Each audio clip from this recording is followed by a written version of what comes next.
Ake nginihlekise kancane ke.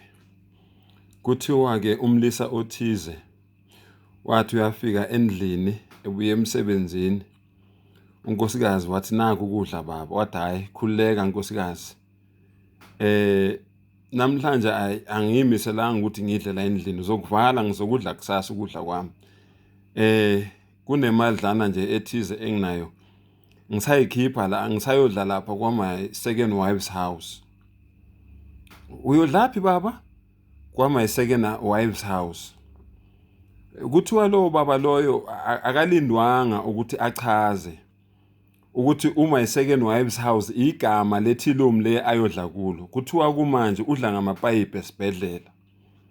Bomama ake nifunde ukusibekezelela Nkosi yami. Indawo mawungayazi, indawo maningazazi thina siyazazi. Kunendawo ebizwe ngamanye amagama nje athe phecelezi. Manje mangitshela iqiniso wena madoda sengingena enkingeni. Cha bomama.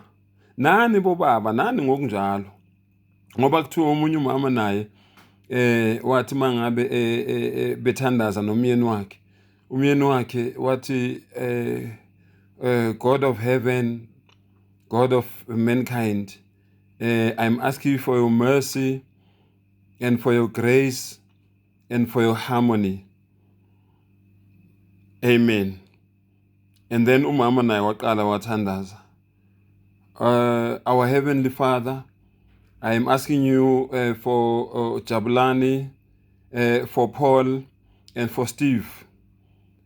Ubaba athi ayi awukho umthandazo onjalo uthandaza kanjani manje athi ngizwe ngawe. Mama please mawungafundanga awufundanga. Ningaseseli ukuthi asifundanga please siyanicela ayikabi. Ngiyanithanda.